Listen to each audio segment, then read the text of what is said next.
देश में इस साल के अंत तक 5 राज्यों में विधानसभा चुनाव होने वाले हैं। इस चुनाव की तारीख के ऐलान के साथ ही सभी पार्टियों ने अपने अपने उम्मीदवारों की लिस्ट जारी करना शुरू कर दिया है। 15 अक्टूबर को कांग्रेस ने 3 राज्यों छत्तीसगढ़, तेलंगाना और मध्य प्रदेश में होने वाले विधानसभा चुनाव के लिए उम्मीदवारों की पहली लिस्ट जारी की थी, जिसके बाद अब समाजवादी पार्टी ने भी 9 विधानसभा सीटों पर अपने दूसरे उम्मीदवारों की लिस्ट जारी कर दी है।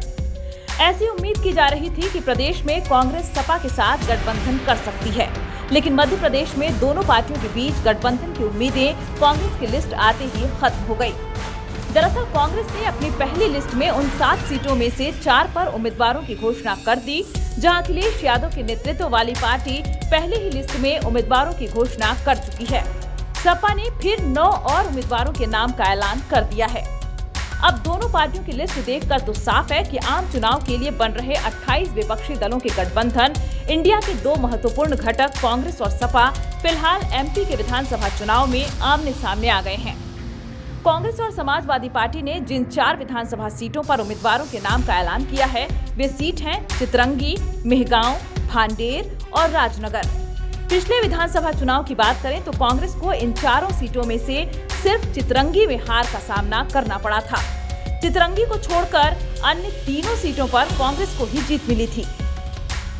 भांडेर, इस विधानसभा सीट पर साल 2018 में हुए विधानसभा चुनाव में कांग्रेस ने 40,000 वोट से जीत दर्ज किया था, लेकिन दल बदलने के बाद हुए उपचुनाव में इसी सीट को कांग्रेस ने सिर्फ 161 वोटों से गंवा दिया था।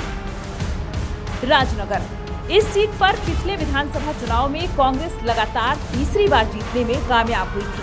हालांकि समाजवादी पार्टी के समर्थक भी इस क्षेत्र में कम नहीं हैं। पिछले विधानसभा चुनाव में सपा को इस सीट से 23,000 से ज्यादा वोट मिले थे। हालांकि समाजवादी पार्टी की तरफ से घोषित 4 अन्य सीटों पर अभी कांग्रेस ने कोई उम्मीदवार नहीं उतारे हैं, लेकिन कांग्रेस सूत्रों की माने तो इन सीटों पर 2 से 3 उम्मीदवारों के बीच जोर आजमाइश चल रही है। अगली लिस्ट में इन पर उम्मीदवारों के नाम भी तय कर लिए जाएंगे। इंडियन एक्सप्रेस की रिपोर्ट में मध्य प्रदेश के समाजवादी पार्टी चीफ रामायण सिंह पटेल ने कांग्रेस के साथ सपा के गठबंधन पर कहा, कांग्रेस की लिस्ट के साथ दोनों पार्टियों के बीच गठबंधन की सभी संभावनाएं खत्म हो गई हैं। रामायण सिंह पटेल ने आगे कहा, ये सच है कि हमारी कांग्रेस नेतृत्व से थोड़ी बहुत बात हुई थी, लेकिन ये सब रविवार को लिस्ट जारी करते ही खत्म हो गया। हम सीटों पर खुद ही मुकाबला करेंगे और अगले साल चुनावों में भी अच्छा प्रदर्शन करेंगे। इंडियन एक्सप्रेस की इसी रिपोर्ट के अनुसार अखिलेश यादव के करीबी माने जाने वाले एक वरिष्ठ नेता ने भी कांग्रेस को लेकर अपनी नाराजगी जताई है। सपा नेता ने कांग्रेस पर बड़ा आरोप लगाते हुए कहा कि कांग्रेस चाहती ही नहीं कि बीजेपी हारे। उन्होंने बताया कि हमारी पार्टी ने उम्मीदवारों की लिस्ट जारी करने से पहले कांग्रेस नेतृत्व के साथ बातचीत की थी, लेकिन लगता है कि कांग्रेस भारतीय जनता पार्टी को हराने के लिए गठबंधन बनाने में दिलचस्पी नहीं रखती है। ऐसा लगता है कि उनका मकसद बीजेपी को नहीं बल्कि समाजवादी पार्टी को हराना है। उन्होंने आगे कहा कि भले ही लोकसभा चुनाव के लिए हमारा गठबंधन होगा, लेकिन मध्य प्रदेश के विधानसभा चुनाव के मैदान में हम अकेले चुनाव में उतरेंगे। हमने कांग्रेस नेतृत्व से बातचीत कर उन्हें बताया कि हम 10 सीटें चाहते हैं, लेकिन उन्होंने कम सीटों की पेशकश की। फिर उन्होंने अचानक से हमें बिना बताए इतने सारे उम्मीदवारों का ऐलान कर दिया। गठबंधन इस तरह काम नहीं करता।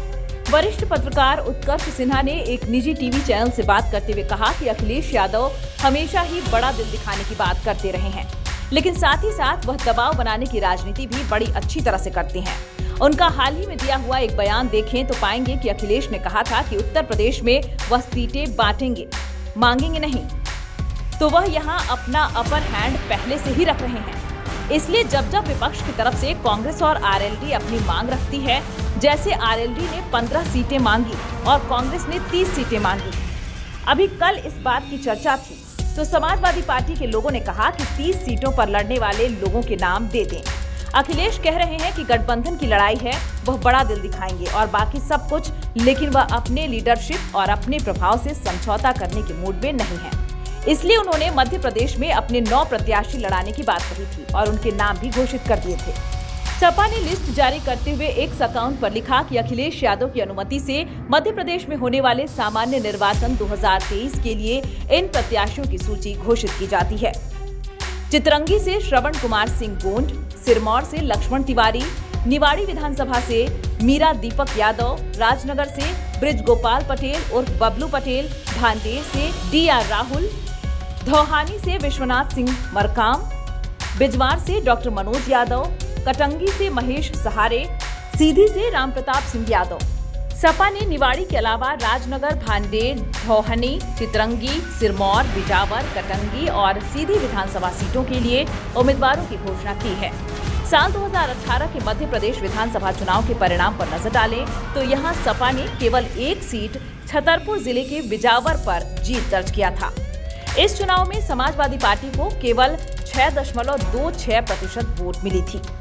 पिछले चुनावों में सबसे बड़ी पार्टी के रूप में उभरने के बाद भी कांग्रेस बहुमत से पीछे रह गई, तो वहीं बहुजन समाज पार्टी के 2 विधायकों, 1 सपा विधायक और 4 निर्दलीय विधायकों ने कमलनाथ के नेतृत्व वाली तत्कालीन सरकार को बाहर से समर्थन दिया था। मध्य प्रदेश में 17 नवंबर को एक फेज में वोट डाले जाएंगे। इन वोटों की गिनती 3 दिसंबर को होगी। चुनाव आयोग से मिली जानकारी के अनुसार मध्य प्रदेश के कुल 5 करोड़ 6 लाख मतदाताओं में 2 करोड़ 88 लाख पुरुष और 2 करोड़ 72 लाख महिला वोटर्स हैं। प्रदेश में लगभग 22 करोड़ 36 लाख मतदाता हैं जो पहली बार मताधिकार का उपयोग करेंगे। लोकसभा चुनाव से लगभग 3-4 महीने पहले होने जा रहे विधानसभा चुनाव को साल 2024 से पहले लिटमस टेस्ट माना जा रहा है। इस चुनाव में सत्ताधारी बीजेपी सत्ता बचाए रखने के लिए पूरा जोर लगा रही है, तो वहीं विपक्षी कांग्रेस 2018 की तरह सत्ता का सूखा खत्म कराने के लिए। साल 2018 और साल 2023 के विधानसभा चुनाव में एक बात सामान्य है कि भारतीय जनता पार्टी तब भी सत्ताधारी दल के रूप में मैदान में उतरी थी और अब भी सत्ताधारी दल के तौर पर ही मैदान में उतर रही है। हालांकि पिछले विधानसभा चुनाव से इस बार की तस्वीर काफी अलग है, क्योंकि पिछली बार भारतीय जनता पार्टी 15 साल की सरकार के साथ चुनाव में गई थी और इस बार बीजेपी 15 महीने तक सत्ता से दूर रहने और कांग्रेस विधायकों की बगावत के बाद बनी सरकार के साथ चुनावी मैदान में उतर रही है। इतना ही नहीं, कई बड़े नेता भी इस विधानसभा चुनाव से पहले दल बदल चुके हैं। साल 2018 के विधानसभा चुनाव में कांग्रेस के चुनाव अभियान की धुरी रहे ज्योतिरादित्य सिंधिया अब भारतीय जनता पार्टी में शामिल हो चुके हैं, तो वहीं दूसरी तरफ सत्ताधारी दल के कई नेता भी अब विरोधी खेमे में जा चुके हैं। पूर्व मुख्यमंत्री कैलाश जोशी के बेटे और 3 बार के पूर्व विधायक दीपक जोशी, पूर्व विधायक कुंवर ध्रुव प्रताप सिंह, राधेलाल बघेल सहित लगभग 2 दर्जन से ज्यादा नेता भारतीय जनता पार्टी छोड़कर कांग्रेस में शामिल हो चुके हैं।